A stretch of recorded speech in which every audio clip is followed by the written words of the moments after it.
Hola, hola, ¿cómo están? Bienvenidos a la novena entrega de Toda Letras. En un mercado más ruidoso hoy, más vital, más lleno de gente y de movimiento. Pero lo vamos a dejar en silencio enseguida cuando empecemos a hacer las preguntas que se traen estos dos libros que tienen que ver con la existencia y con el sentido de la existencia. Dos libros de no ficción. Hoy traemos Walden o La vida en los bosques de Henry David Thoreau de 1854 y de Viktor Frankl, El hombre en busca del sentido de 1946.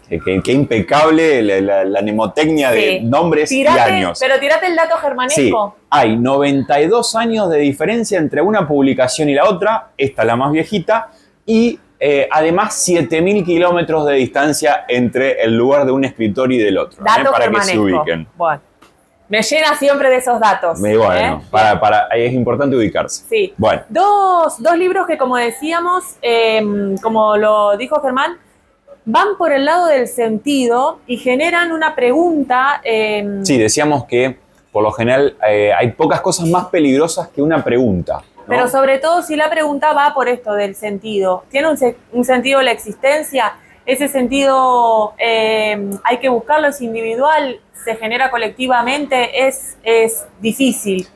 Vamos a tratar de ir respondiendo un poquito esas cuestiones o por lo menos dar las respuestas, compartir que han planteado estos autores. Bueno, ¿quién fue David Henry Thoreau? Fue un norteamericano, un poeta y escritor que nació en 1817 en Concord, Massachusetts, y que vivió 45 años, una vida relativamente breve, en el mismo lugar, ya que muere ahí mismo en 1864. Bueno, breve para nosotros, creo que para el momento andás a ver. Sí, es cierto, había menos esperanza de vida. Hay algo curioso en esa vida de Thoreau, porque cuando veíamos que nace y muere en el mismo lugar, muchos escritores que contamos acá, generalmente el dato del fallecimiento es en otro lado. Y entonces, bueno, decimos, eso también habla un montón de él como persona, que es una persona más del sitio y del quedarse. Uh-huh. Sí, en Thoreau han influido los poetas metafísicos, los clásicos griegos, y ha ido él decantando en una especie de naturalismo casi místico, podría decirse, que lo llevó a estar 2 años viviendo en soledad en el bosque, pero una soledad fecunda en el caso de él. Su amigo Emerson, el poeta Emerson, dice de Thoreau: pocas vidas contienen tantas renunciaciones. No ejerció profesión alguna, no se casó, vivió solo, nunca fue a la iglesia, jamás votó, se negó a pagar impuestos, no comía carne, no probó el vino, no conoció el tabaco y, aunque naturalista, prescindió de trampas y fusiles. No tuvo tentaciones que vencer, no tuvo apetitos, carecía de pasiones, no le atrajeron las elegantes fruslerías. Bueno, claro, se le habrán hecho largo los 45 años con todo. Ah, ¿viste? Claro que sí. Tuvo mucha renuncia. Bueno, Thoreau decía que el filósofo es un tipo adelantado a su tiempo, pero no solo en el pensamiento, sino también en el modo de vivir, en el vestirse, en el comportarse. Quizás, dice, por comentarios como ese o como este otro, ustedes disculparán algunas oscuridades. Perdón, vamos de nuevo, cortamos ahí y decía de que... Vamos de nuevo. ¿Qué te pasa, vos terminaste de hablar y ahí yo sigo. Dale. Claro, Thoreau dice que justamente el filósofo, no me hagas tentar, Rosario, por favor, que el filósofo no solo es un tipo distinto en el modo de pensar, sino también en el vestirse, en el comportarse. Y hay una cita que quiero rescatar, que dice: ustedes disculparán algunas oscuridades porque mi oficio encierra más secretos que el común de los otros. Con esa cita y con algunas otras uno puede sentir cierta arrogancia en Thoreau, como que él estaba al tanto de que estaba como un escalón por encima de los demás. Sí. Lo hace de modo natural igual, pero sí muchas veces en el libro me fui encontrando con frases así como, bueno, no sé, ¿viste? ¿Qué te crees, Thoreau? Claro, bajatela del caballo. Pero creo que tiene que ver con, con que la vida la llevó verdadera, es puro lo que él dice, y era... Es auténtico, no hablaba, digamos. sino que él lo hacía, lo vivía. De hecho, bueno, el libro... El libro cuenta 2 años que él vivió en el bosque, en donde se fue construyendo su casa y va narrando cómo se construyó su casa y todo. Y se llama Walden porque así se llamaba la laguna que quedaba cerca de su casa y es el lugar donde él, bueno, iba mucho a esa laguna. Tiene como una relación con la laguna, porque relación con seres humanos tenía muy poca, porque él vivía en el bosque por elección. En esos 2 años, de 1845, si no me falla la memoria, a 1847. Es que se la pasa ahí en el internado en el bosque.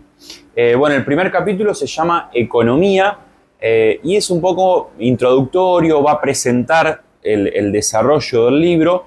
Tiene una gran cantidad de citas que lo dejan a uno rumiando, reflexionando, y él ahí aclara que el asunto del libro es él mismo. En esto recuerda un poco a los ensayos de Michel de Montaigne, donde dice: la materia de mi libro soy yo. Bueno, en ese capítulo de economía también va tirando muchos datos reales, datos de números, ponerle números de lo que fue gastando y todo. Cifras, digamos, concretas. Sí, porque bueno, un poco su libro también se nota que está orientado a poder generar un impacto más. A que se replique su experiencia. Sí, parece eso. Como que invita a que lo sigan, ¿no? Sí. Pero no dejó escuela, digamos, fue un tipo que siempre se cortó solo. No, quedó ahí, quedó con la vida que él hacía. Los títulos que componen ¿cuántos capítulos son, Germán? ¿Vos tenías eso? Creo que lo dije antes, me parece que 17 capítulos. De esos 17 y una conclusión. Muchos son títulos generales y más universales, como lectura, soledad, sonidos. Sí, no encierran metáforas, digamos, los títulos son bien...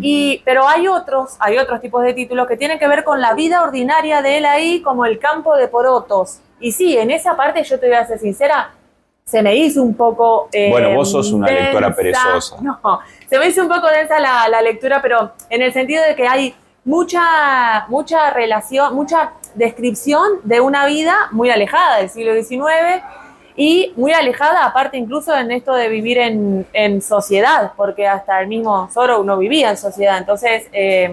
sí, fue un tiempo igual. Destacamos que fue un tiempo, esos 2 años. Sí, 2 años. Igual es re difícil de replicar. Sí, digamos. Bueno, de hecho, mirá el libro que escribió después de eso. Pero bueno, a lo que quería llegar es que muchas veces este libro a mí me ha pasado de tener que dejarlo, que se quede descansando él de mí, yo de él.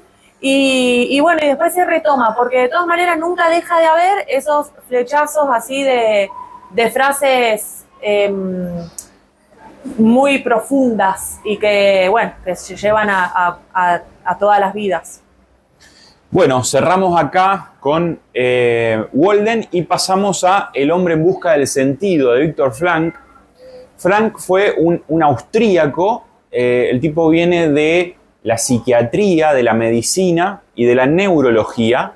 Nació en 1905 en Viena y estuvo trabajando en la universidad de esa ciudad hasta que con el nazismo, por ser judío, termina en distintos campos de concentración, en realidad, donde va a estar un total de 3 años. Bueno, el libro El hombre en busca del sentido surge precisamente cuando él ya es liberado del campo, que fue una etapa muy difícil para él, incluso el tema de volver a acomodarse a la liberación, lo dijo, lo desarrolla, y se publica por eso en 1946. Primero se publicó con otro título, con un psicólogo en un campo de concentración, después se publica como El hombre en busca del sentido. Y ahí fue cuando pega el éxito en ventas, sí, en Estados Unidos. Éxito rotundo en ventas, eso sí. Y lo loco es que este libro fue escrito en un par de días, dictado a 2 secretarias. Sí. El libro tiene un prefacio en donde plantea una hipótesis que tiene él, y que es que toda tragedia, cuando se recuerda de manera general, produce menos impacto que si se la aborda en cada historia, digamos, en el detalle de cada historia que la componen, ¿no? Entonces él lo que quiere es justamente hacer ver esas historias personales, los individuos que estuvieron detrás del Holocausto como víctimas, y bueno. Sí, bien los sujetos, ¿no? Porque eso acá, incluso su propia historia, a qué estaba sujetada también, a su mujer, a su familia, a sus padres. Y es cierto, porque todos tenemos conocimiento de las atrocidades de la Segunda Guerra Mundial, pero pocas veces accedemos a una historia particular, bueno, y real, no, ni siquiera ficcionalizado, porque eso también hay que decirlo. Ya lo dijimos de los dos libros, no son libros de ficción estos que trajimos. No. Incluso Víctor Frank no es un escritor, entonces lo que encontramos ahí es la narración del horror, y desde ese lado sí conmueve, obviamente, pero no porque tenga un trabajo no hay mérito desde literario, la palabra. digamos, no hay... Exacto. El libro incluso él lo ordena en 3 grandes bloques, que uno es el internamiento en el campo, bueno, cómo llega ahí, y también es muy preciso cómo te va llevando como testigo a eso a ir enterándote de que la vida va a cambiar de un modo terrible. Después, la vida en el campo. Y por último, la liberación, que como antes decía, fue también un proceso grosso que tenía que vivir la gente cuando era liberada del campo. Sí. Y como apéndice está esto de la logoterapia, es decir, la alternativa de terapia que él propone como médico y como terapeuta. Logos tiene que ver con sentido, y es una terapia conocida como la tercera escuela vienesa de psicoterapia, después del psicoanálisis freudiano y de Adler, y es un poco menos introspectiva y menos retrospectiva que el psicoanálisis, y lo que se propone es mirar hacia el futuro y buscar cuál puede ser el sentido de la existencia para cada persona. En los dos libros que traemos, bueno, por esas cuestiones de la vida, a mí me pasó que a los dos justo los leí en simultáneo, y también eso tiene la literatura muchas veces, esas cuestiones misteriosas que te ponen en el camino. Pero los dos se hermanan en que se conectan con el más puro presente, por supuesto que en la experiencia de Frank por una imposición, y por la de Sorrow por una decisión, pero ellos son personas que están conectados con el instante, con el precisísimo instante. Incluso Sorrow tiene fragmentos en donde cuenta que él puede estar toda una mañana escuchando los pájaros y ya distingue cada pájaro solo por su canto, y así se pasan las horas. Que a nosotros eso nos parece terrible porque decís, bueno, pero ¿qué hiciste? ¿Qué útil? Sí, bueno, no. Es la relación conflictiva que tenemos con el ocio también. Exactamente. Cómo nos cuesta no hacer nada. Sí. En los Lager, como Víctor Frank llama a los campos de concentración, claro, ahí el tema era cómo sobrevivir siendo un número, digamos, ¿no? Totalmente despojado de la individualidad, y tratando de permanecer con vida día a día, porque cada día era una aventura, ¿no? En ese sentido, también me llevó a volver yo en verdad lo escuché a pero de Byung-Chul Han, la desaparición de los rituales. Hay un video muy interesante en YouTube de ese libro, de 2019, en donde dice que los ritos son acciones simbólicas que dan forma a una comunidad sin comunicación.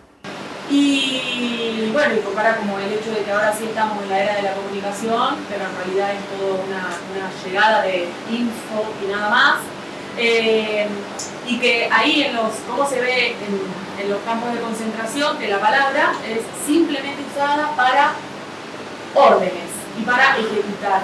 Qué fuerte cuando a una sociedad le faltan los ritos, no hay comunidad, y está muy interesante para preguntarse por eso. Y quizás para poder comunicar con el otro, lo principal sea primero poder comunicar con uno mismo. Creo que esa es la invitación que hace Walden todo el tiempo. Fíjense el tono de una de las frases finales del libro. Solo amanece el día para el que estamos despiertos. Hay más días por amanecer. El sol es solo una estrella de la mañana. Y con esa frase así de cabecera, creo que los dejamos, pero más que con muchas ganas de leer, ¿no? Seguramente. Sí. Bueno, esperamos haber encendido un entusiasmo por estas lecturas. Y a ver si nos dan el like y comparten, sí. No se olviden de eso. Gracias, nos vemos la próxima. Adiós.